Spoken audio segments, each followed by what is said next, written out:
Another story I heard about myself. This one happened in high school. We had this teacher in high school whose kid went to our high school. His name was Mr. McNamara, and his son Jake McNamara went to our high school. He was a sophomore when I was a senior, so he was 2 years behind me. And Mr. McNamara was an asshole. And one weekend, he and his wife decided to leave town, which you should never do if you're an asshole.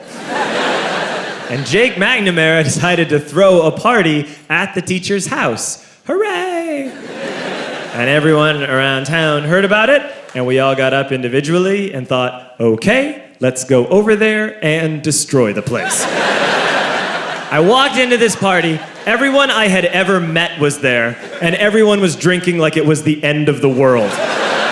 People were drinking like it was the Civil War and a doctor was coming to saw our legs off.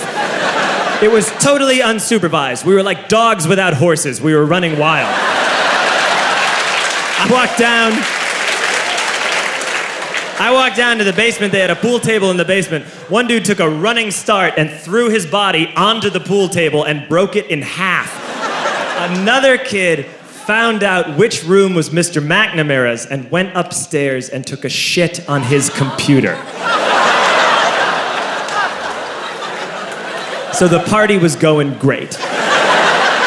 I'm standing in the basement and I'm holding a red cup. You've seen movies. And I'm standing there and I'm holding a red cup and I'm starting to black out. And I guess someone said like, something police.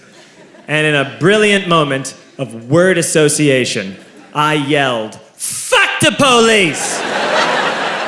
Fuck the police! And everyone else joined in. 100 drunk white children yelling, fuck the police. With the confidence of guys who have like already been to jail and aren't afraid of it anymore. You know, that like, I serve my nickel, you come and take me confidence. But white children. The reason someone had said something police was because the police were there. So a Chicago police officer walked down the stairs and got to the bottom in the basement and looked out over a sea of drunk toddlers yelling, fuck the police, in his face. And he was almost impressed. He was like, wow. And then he leaned into his walkie-talkie and went, get the paddy wagon. And my friend John, who is now a father, this man now has a baby, he grabbed a 40, smashed it on the ground, and yelled, scatter! And everyone ran in a different direction.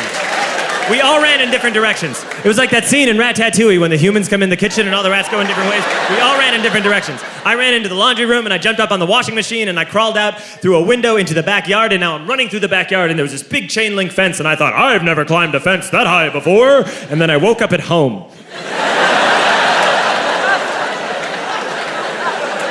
On Monday, I went to school because that's what we did back then. And I'm walking into the school building, and who do I see but Jake McNamara? And he says to me, hey, were you at my party on Saturday? And I said, no. You know, like a liar. And he said things got really out of hand. Someone broke the pool table. Someone took a shit on my dad's computer. But the worst thing, he says, the worst thing is that someone stole these old antique photos of my grandmother, and my parents are freaking out about it. And I had that thought that only blackout drunks and Steve Urkel can have.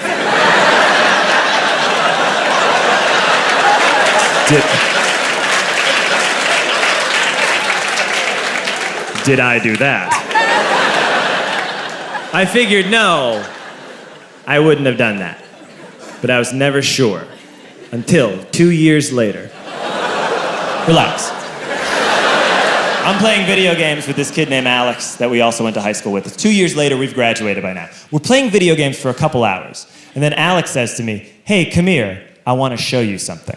And he takes me into his bedroom, and then he takes me into a side room off of his bedroom.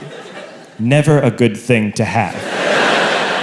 And he shows me a tiny room that is covered wall to wall in stolen antique photos from different people's parties over the years.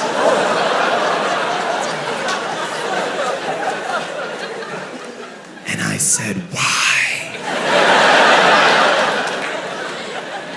Why do you do this? And Alex said, because it's the one thing you can't replace.